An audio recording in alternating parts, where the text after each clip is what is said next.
Hello നമസ്കാരം, ഞാൻ ആൻസി നുസൈഫ. 21ാമത്തെ വയസ്സിൽ വിവാഹം കഴിഞ്ഞൊരു വ്യക്തിയാണ് ഞാൻ. 21 എന്ന് പറയുമ്പോൾ ഞാൻ ഡിഗ്രി കഴിഞ്ഞിരുന്നു. ഞാൻ ബിടെക്കാണ് പഠിച്ചത്, കമ്പ്യൂട്ടർ സയൻസ്. അതിനുശേഷമാണ് എൻ്റെ വിവാഹം നടക്കുന്നത്. അതും ഭാഗ്യവശാൽ വിവാഹത്തിന് മുന്നേ എനിക്കൊരു ജോലിയും തരപ്പെട്ടിരുന്നു. കുറച്ച് മാസങ്ങളെ നമ്മൾ ഒരുമിച്ച് നിന്നുള്ളൂ. സഹിക്കാൻ പറ്റാത്തൊരവസ്ഥ ആയിരുന്നു. സെപ്പറേറ്റഡ് ആയിരുന്നു. ഞാൻ ആ സെപ്പറേറ്റഡ് ആയിരുന്ന സമയത്ത് തന്നെ എൻ്റെ മാസ്റ്റേഴ്സ് എടുത്തു. എനിക്ക് ജോലി കിട്ടി. ഞാൻ എസ്കേപ്പായി ദൂരെ ഒരു സ്ഥലത്തേക്ക്. പക്ഷേ നമ്മുടെ ഭൂരിഭാഗം കേസിലും 21ാമത്തെ വയസ്സിൽ ഒരു ജോലി കിട്ടി സെറ്റാവുന്നൊരു സിറ്റുവേഷൻ ഉണ്ടാകാറില്ല. എന്നെ കുറച്ച് നേരത്തെ സ്കൂളിൽ ചേർത്തത് കൊണ്ടാണ് എനിക്ക് 21ാമത്തെ വയസ്സിൽ ഒരു ജോലിയും കൂടി കിട്ടാനുള്ളൊരു സിറ്റുവേഷനിലെത്തിയത്. ഈ 21 ഒരു മാരേജിന് പറ്റിയ പക്വതയുള്ള ഒരു ഏജാണെന്ന് എനിക്ക് തോന്നുന്നില്ല. നമ്മുടെ ബ്രെയിൻ 25 വയസ്സ് വരെ ഡെവലപ്പ് ചെയ്തുകൊണ്ടിരിക്കുകയാണ്. ആ 25 വയസ്സ് കഴിഞ്ഞിട്ട് ഒരു 28 വയസ്സൊക്കെ ആകുമ്പോൾ കല്യാണം കഴിക്കുകയാണെങ്കിൽ നമുക്ക് കുറച്ചുകൂടി ചിന്തിച്ച് കല്യാണം കഴിക്കാം. ഇവിടെ ഈ ലോകത്ത് ഒരു റൈറ്റ് ടൈം ഓഫ് മാരേജ് എന്നുള്ളൊരു സംഭവം ഇല്ല.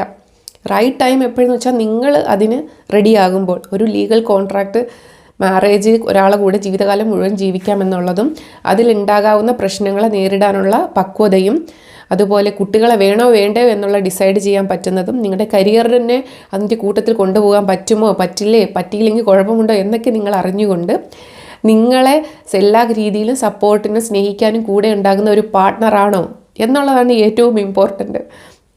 ഇതെല്ലാം ഒത്തുവന്ന് നിങ്ങൾക്ക് കുട്ടിയെ വേണ്ടെങ്കിൽ അതുപോലെ അക്സെപ്റ്റ് ചെയ്യുന്ന ഒരാൾ, കുട്ടിയെ വേണമെങ്കിൽ അതുപോലെ അക്സെപ്റ്റ് ചെയ്യുന്ന ഒരാളാണോ എന്നും, അതുപോലെ നിങ്ങൾക്ക് രണ്ടുപേർക്കും ഒരുമിച്ച് പോയാൽ ഫിനാൻഷ്യലി അങ്ങോട്ടും ഇങ്ങോട്ടും സപ്പോർട്ട് ചെയ്യാനുള്ള സിറ്റുവേഷൻ രണ്ടുപേർക്കും ഉണ്ടോ, ഇങ്ങനെയുള്ള പല പല ഇമ്പോർട്ടൻറ്റ് ഫാക്ടേഴ്സ് ഉണ്ട്.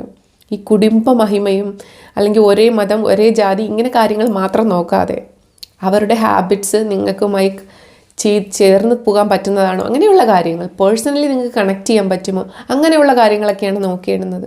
വിവാഹപ്രായം 21 വയസ്സിലേക്ക് മാറ്റണമെന്നുള്ള നിയമം വന്നപ്പോൾ ഉള്ള ഒരുപാട് ഡിസ്കഷൻസ് കണ്ടതുകൊണ്ടാണ് ഞാൻ ഈ വീഡിയോ ഉണ്ടാക്കുന്നത്.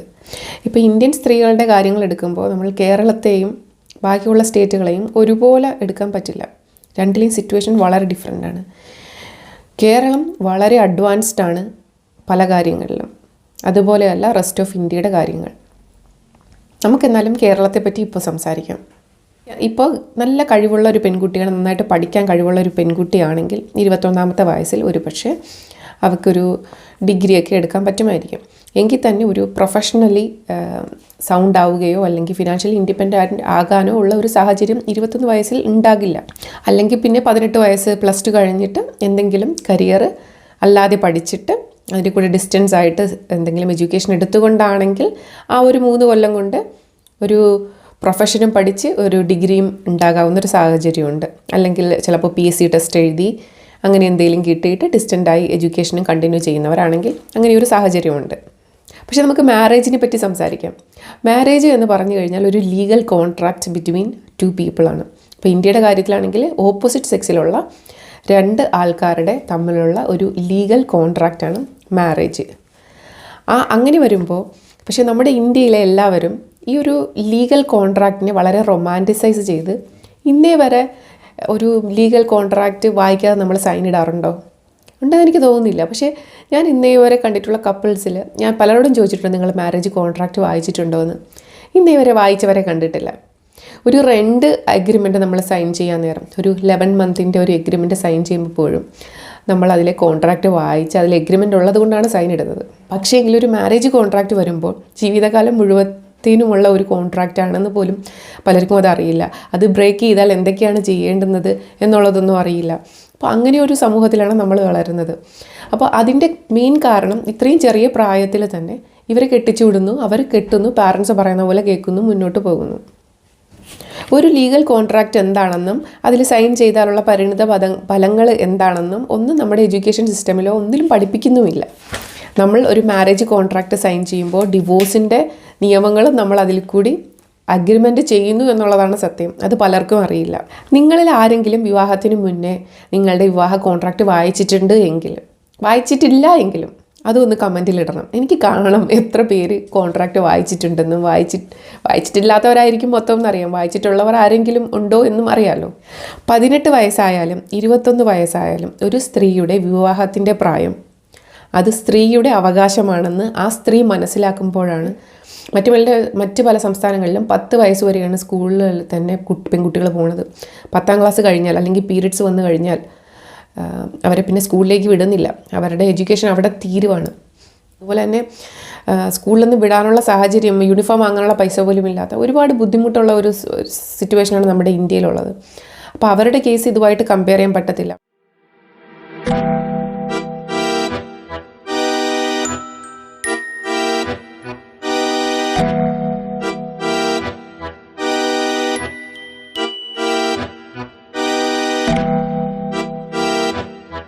അത് വേറൊരു ലെവലാണ്. അത് നമുക്ക് ഇതുമായി കമ്പയർ ചെയ്യാൻ പറ്റത്തില്ല. ആ ഒരു സിറ്റുവേഷൻ വളരെ കോംപ്ലിക്കേറ്റഡ് ആണ്. അതുകൊണ്ട് തന്നെയാണ് നോർത്ത് ഇന്ത്യയിലൊക്കെ പലരും ഈ ഏജ് 21 ആക്കുന്നു എന്നതിനുള്ള പ്രതിഷേധിക്കുന്നതിൻ്റെ മെയിൻ കാരണം അതാണ്. കാരണം അവർക്ക് നമ്മളെ പോലുള്ളൊരു സുഖകരമായ ജീവിതമല്ല കേരളത്തിന് പുറത്ത്. കേരളത്തിൽ എഡ്യൂക്കേഷനുണ്ട്, ഒരു മിനിമം ജീവിച്ചു പോകാനുള്ള സിറ്റുവേഷൻസ് എല്ലാവർക്കും ഉണ്ട്. അപ്പോൾ അവരുടെ സിറ്റുവേഷനും നമ്മുടെ സിറ്റുവേഷനും തമ്മിൽ കമ്പയറബിളേ അല്ല. കേരളത്തിൽ മെച്ചപ്പെട്ടതാണെന്ന് പലർക്കും തോന്നുന്നുണ്ടെങ്കിലും കേരളത്തിന് പുറത്ത് സെയിം എഫക്റ്റ് അല്ല ഈ ഏജ് 21 ആക്കുന്നത് കൊണ്ട് ഉള്ളത്. നമ്മൾ മനസ്സിലാക്കേണ്ടത് 18 വയസ്സായാലും 21 വയസ്സായാലും വിവാഹം പാരൻസ് ഫോഴ്സ് ചെയ്ത് ചെയ്യിക്കേണ്ട ഒന്നാണ് എന്ന് വിശ്വസിക്കുന്ന പാരൻസ് ഉള്ളിടത്തോളം കാലം നമ്മുടെ സമൂഹം മാറാൻ പോണില്ല.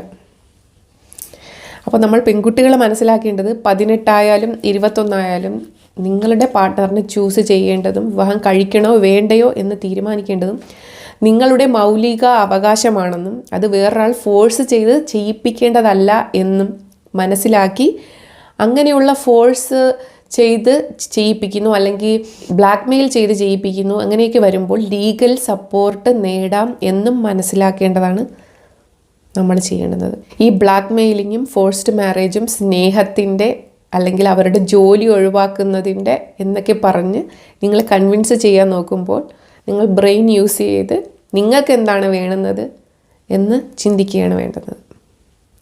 അതിനി 18 ആയാലും 25 ആയാലും 30 വയസ്സായാലും നിങ്ങൾക്ക് വേണമെങ്കിൽ മാത്രം വിവാഹം കഴിച്ചാൽ മതി. പിന്നെ സംഭവിക്കുന്നത് വെച്ചാൽ പാരൻസ് നിങ്ങൾക്കൊരു പ്രണയം ഉണ്ടാകും എന്നറിയുമ്പോൾ പെട്ടെന്ന് കെട്ടിച്ചു വിടുന്നൊരു സിറ്റുവേഷൻ. നിങ്ങൾക്ക് ഒരാളോട് പ്രണയം ഉണ്ടാകുമ്പോൾ വേറൊരാളെ കൊണ്ട് കെട്ടിപ്പിച്ച് നിങ്ങളെ വിടുന്ന നിങ്ങളുടെ പാരൻസ് എന്ന് പറഞ്ഞാൽ നിങ്ങളുടെ ഇമോഷൻസിന് യാതൊരു വിലയും കൊടുക്കുന്നില്ല എന്നും കൂടി നിങ്ങൾ മനസ്സിലാക്കണം. So that is wrong. അത് റോങ് ആണ് എന്ന് നിങ്ങൾ മനസ്സിലാക്കണം. നിങ്ങളവിടെ കുറ്റവാളിയല്ല. ഒരു പ്രായം എത്തുമ്പോൾ പ്രണയം തോന്നുന്നത് വളരെ നാച്ചുറൽ ആയിട്ടുള്ളൊരു കാര്യമാണ് എന്ന് നിങ്ങൾ മനസ്സിലാക്കണം. ആ പ്രണയം അവർ എതിർക്കുന്നതിന് പല കാരണങ്ങളുണ്ടാകാം. ചിലപ്പോൾ അത് നിങ്ങൾക്ക് നല്ല ചോയ്സ് ആയിരിക്കില്ല. അത് ആണോ അല്ലേ എന്ന് ചിന്തിക്കാനുള്ളൊരു സമയം 21 വയസ്സ് വരെ നിങ്ങൾക്ക് കിട്ടും എന്നൊരു അഡ്വാൻറ്റേജ് അതിനുണ്ട്. ഇപ്പോൾ പ്രണയം 18 വയസ്സിൽ പൊക്കിയാലും വീട്ടുകാർ കെട്ടിച്ചു വിടുന്നതിന് മുമ്പേ ആ ഒരു 3 വർഷത്തിൽ ആ പ്രണയം നിങ്ങൾക്ക് വേണോ വേണ്ടയോ അതിൻ്റെ അഡ്വാൻറ്റേജ് ഡിസഡ്വാൻറ്റേജ് എല്ലാം ചിന്തിക്കാനുള്ളൊരു സമയമുണ്ട്. ഈ 21 ഒരു മാരേജിന് പറ്റിയ പക്വതയുള്ള ഒരു ഏജാണെന്ന് എനിക്ക് തോന്നുന്നില്ല. ഇമ്പോർട്ടൻറ്റ് ഫാക്ടേഴ്സ് ഉണ്ട്. ഈ കുടുംബ മഹിമയും അല്ലെങ്കിൽ ഒരേ മതം ഒരേ ജാതി ഇങ്ങനെ കാര്യങ്ങൾ മാത്രം നോക്കാതെ അവരുടെ ഹാബിറ്റ്സ് നിങ്ങൾക്കുമായി ചേർന്ന് പോകാൻ പറ്റുന്നതാണോ, അങ്ങനെയുള്ള കാര്യങ്ങൾ പേഴ്സണലി നിങ്ങൾക്ക് കണക്ട് ചെയ്യാൻ പറ്റുമോ, അങ്ങനെയുള്ള കാര്യങ്ങളൊക്കെയാണ് നോക്കേണ്ടുന്നത്. അതുപോലെ ഡൗറി ചോദിക്കുന്ന ഒരാൾ വന്നു കഴിഞ്ഞാൽ അയാൾ ഒരു ക്രിമിനലാണ് എന്ന് മനസ്സിലാക്കാനുള്ള ബുദ്ധി വേണം.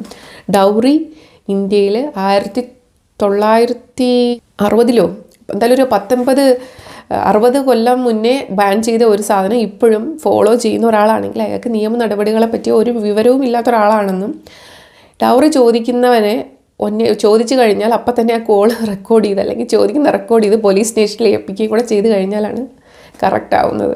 സോ നമ്മൾ അങ്ങനെയൊന്നും അല്ല പഠിപ്പിച്ചേക്കുന്നത്. നമ്മുടെ സൊസൈറ്റി നമ്മളെ പഠിപ്പിച്ചേക്കുന്നത് പെണ്ണായാൽ അനുസരിച്ച് ജീവിക്കേണ്ടവളാണ്. ഒന്നീ പാരൻസിനെ അനുസരിച്ച് ജീവിക്കുക, അല്ലെങ്കിൽ കല്യാണം കഴിച്ച ഭർത്താവ് മക്കളെയൊക്കെ അനുസരിച്ച് ജീവിക്കേണ്ടവളാണ് സ്ത്രീ എന്നുള്ള ഒരു ഐഡിയ നമ്മുടെ ഉള്ളിലൊക്കെ കുത്തി നിറച്ചിട്ടുണ്ട്. നിയമത്തിൻ്റെ മുന്നിൽ ആണായാലും പെണ്ണായാലും ഈക്വൽ റൈറ്റ്സ് ഉള്ള ഒരാളാണ് നമ്മൾ എന്ന് മനസ്സിലാക്കണം. അത് മനസ്സിലാക്കി നമുക്ക് മുന്നോട്ട് പോവാം. ഇപ്പോഴാണ് നമുക്ക് 21 ഏജ് അവരുടെയും നമ്മുടെ ഏജ് 21 ആയത്. അവിടെ തന്നെ നമുക്ക് ഈ 18 കല്യാണം കഴിക്കാനുള്ള ഒരു എലിജിബിലിറ്റി തന്നത് നമ്മുടെ നല്ലതിന് വേണ്ടിയിട്ടായിരുന്നില്ല. കല്യാണം കഴിപ്പിച്ച് വിടാനുള്ള സാധനമായി കൺസിഡർ ചെയ്തതുകൊണ്ട് മാത്രമാണ്. എന്തുകൊണ്ട് 21 വയസ്സ് ആണുങ്ങൾക്ക് കല്യാണപ്രായമായപ്പോൾ ആരും എതിർപ്പോൾ ഒന്നും ഉണ്ടാവാത്ത ആ എതിർപ്പ് ഇപ്പോൾ ഉണ്ടാകുന്നത് എന്തുകൊണ്ടാണ് എന്ന് വെച്ച് കഴിഞ്ഞാൽ, ഒരു സ്ത്രീക്ക് അവളുടെ വിവാഹപ്രായം എപ്പോഴും ഞാൻ കണ്ടിട്ടുള്ള സ്ത്രീകൾ കുറച്ച് ലേറ്റ് ആക്കണമെന്നാണ് ആഗ്രഹം. പക്ഷേ ഫോഴ്സ് ചെയ്ത സിറ്റുവേഷൻ, അല്ലെങ്കിൽ പ്രായം കൂടിപ്പോകുന്നു, ഒരു പ്രായം കഴിഞ്ഞാൽ ആർക്കും വേണ്ട, ഇങ്ങനെയൊക്കെയുള്ള ചിന്തകൾ നമ്മുടെ ഉള്ളിൽ നിറപ്പിച്ചത് കൊണ്ടാണ്. അപ്പോൾ 21 എന്നുള്ളത് ഇപ്പോൾ നമുക്കൊരു ഫ്രീഡം കിട്ടുന്ന പോലെയാണ് ഈ സമൂഹത്തിന് തോന്നുന്നത്. അതുകൊണ്ട് തന്നെയാണ് നമ്മുടെ സമൂഹത്തിൽ സ്ത്രീകൾക്കുള്ള സ്വാതന്ത്ര്യത്തെ കൺട്രോൾ ചെയ്യാനാണ് അത് വീണ്ടും 18 കുറയ്ക്കാൻ ശ്രമിക്കുന്നത്. നമ്മുടെ കേരളത്തിലെ സിറ്റുവേഷനല്ല, ഞാൻ വീണ്ടും പറഞ്ഞു, കേരളത്തിലെ സിറ്റുവേഷനിലുള്ള അല്ല ഇന്ത്യയിലെ മൊത്തം സ്റ്റേറ്റുകളിലുള്ളത്. അതുകൊണ്ട് ഈ നിയമം കൊണ്ട് കേരളത്തിലെ സ്ത്രീകൾക്ക് കുറച്ചൊക്കെ ഉപയോഗം ഉണ്ടാകുമെങ്കിലും ഇൻ എഫക്റ്റ് ഓൾ ഇന്ത്യ നോക്കുമ്പോൾ സ്ത്രീകൾക്ക് വളരെ ഉപയോഗം ഉണ്ടോ എന്ന് ചോദിച്ചാൽ അറിയില്ല. പക്ഷേ കേരളത്തിലെ സ്ത്രീകൾക്ക്, അതുപോലെ എൻ്റെ ഇൻബോക്സിൽ എഴുതുന്ന ഒരുപാട് കുട്ടികൾക്ക് എനിക്ക് ഉറപ്പാണ് അവരുടെയൊക്കെ ആഗ്രഹങ്ങൾ പെർസ്യൂ ചെയ്യാനുള്ള കുറച്ചുകൂടെ ടൈം കിട്ടുമെന്ന്. I'm so happy for all the girls who were forced by parents to get married just after 18. നിങ്ങൾക്കെല്ലാം ഒരു 3 വർഷത്തിൻ്റെയും കൂടി ഒരു സ്വാതന്ത്ര്യം കിട്ടിയെന്ന് വേണമെങ്കിൽ പറയാം. പക്ഷെ അതാകരുത് നമ്മുടെ സിറ്റുവേഷൻ. നമ്മുടെ റൈറ്റാണ് നമ്മളെ ഇപ്പം കല്യാണം കഴിക്കണം വേണ്ട എന്ന് തീരുമാനിക്കുന്നത്. നമ്മുടെ റൈറ്റ്സാണ്. അത് പാരൻസ് നമ്മുടെ തലയിൽ കെട്ടി വെക്കേണ്ടതല്ല എന്ന് നമ്മൾ മനസ്സിലാക്കുന്ന വരെ വി ആർ നോട്ട് ഫ്രീ. എൻ്റെ ജീവിതത്തിലെ ഏറ്റവും വലിയ വഴിത്തിരിവെന്ന് പറഞ്ഞാൽ എൻ്റെ ഫസ്റ്റ് ഡിവോഴ്സായിരുന്നു. കുറച്ച് മാസങ്ങളെ നമ്മൾ ഒരുമിച്ച് നിന്നുള്ളൂ. സഹിക്കാൻ പറ്റാത്തൊരവസ്ഥ ആയിരുന്നു. സെപ്പറേറ്റഡ് ആയിരുന്നു. ഞാൻ ആ സെപ്പറേറ്റഡ് ആയിരുന്ന സമയത്ത് തന്നെ എൻ്റെ മാസ്റ്റേഴ്സ് എടുത്തു. എനിക്ക് ജോലി കിട്ടി. ഞാൻ എസ്കേപ്പായി ദൂരെ ഒരു സ്ഥലത്തേക്ക്. എൻ്റെ പഴയ വീഡിയോസൊക്കെ കണ്ടിട്ടുള്ളവർക്കറിയാം, ഞാൻ സിക്കിമിലേക്കാണ് പോയത്. അപ്പോൾ എൻ്റെ ലൈഫിൽ എനിക്ക് ഫ്രീഡം കിട്ടിയത് എൻ്റെ ഡിവോഴ്സ് കാരണമാണ്. ഇപ്പോൾ ഡിവോഴ്സ് കഴിഞ്ഞപ്പോൾ തന്നെ, ഡിവോഴ്സ് കഴിയുമ്പോൾ നമ്മുടെ ഡിമാൻഡ് കുറച്ചൊന്ന് കുറയും രണ്ടാമത്തെ മാരേജിന് വേണ്ടി. പക്ഷേ എൻ്റെ പാരൻസിന് പൈസ ഉള്ളത് കൊണ്ടും ഡൗറിയുടെ ആകാംക്ഷയിൽ, അത്യാഗ്രഹത്തിൽ ഒരുപാട് അൺമാരീഡ് ആയിട്ടുള്ള, എന്നോട് ഒരിക്കൽ പോലും സംസാരിച്ചിട്ട് പോലും ഇല്ലാത്ത ഒരുപാട് പേര് കല്യാണ ആലോചനകളുമായിട്ട് വീട്ടിൽ വന്നിരുന്നു. പ്യുവർലി അത് മണിക്ക് വേണ്ടിയിട്ടാണെന്നുള്ളത് മനസ്സിലാക്കാനുള്ള ബുദ്ധിയൊക്കെ എനിക്ക് അന്നേരം ഉണ്ട്. പക്ഷേ അന്നും എനിക്ക് ഡൗറി ഇല്ലീഗലാണെന്ന് അറിയാനുള്ള ബുദ്ധി ഉണ്ടായില്ല. കാരണം നമുക്ക് അങ്ങനെയുള്ളൊരു എക്സ്പോഷർ തരുന്നില്ല, നമ്മുടെ പാരൻസോ ആരോ തരുന്നില്ല. ഡൗറി ഇല്ലീഗലാണെന്നൊക്കെ അറിയുന്നത് പിന്നെയാണ്. എന്തായാലും 18 ആയാലും 21 ആയാലും 25 ആയാലും 28 ആയാലും 40 ആയാലും പാരൻസ് കൊണ്ടുവരുന്ന മാരേജ് നിങ്ങൾക്ക് ഇഷ്ടമല്ല എങ്കിൽ, ഇഷ്ടപ്പെട്ടില്ല എങ്കിൽ, നിങ്ങളുടെ വാല്യൂസും അയാളുടെ വാല്യൂസും ഒരുമിച്ച് പോകുന്നതല്ല എങ്കിൽ നിങ്ങൾക്ക് നോ പറയാൻ പറ്റണം. നിങ്ങളുടെ നോ അക്സെപ്റ്റ് ചെയ്യാൻ പാരൻസ് ഓക്കെ ആകണം. ഇത് രണ്ടും ഓക്കെ ആകുന്നവരെ, അത് ഓക്കെ ആയി നിങ്ങൾക്ക് ഇഷ്ടപ്പെട്ട, നിങ്ങൾക്ക് അക്സെപ്റ്റ് ചെയ്യാൻ പറ്റുന്ന ഒരു ആളിനെ കൊണ്ടുവരുമ്പോൾ, അല്ലെങ്കിൽ നിങ്ങൾ കണ്ടുപിടിക്കുമ്പോഴാണ് നിങ്ങളുടെ മാരേജിൻ്റെ ഏജ് ആകുന്നത്. ബൈ.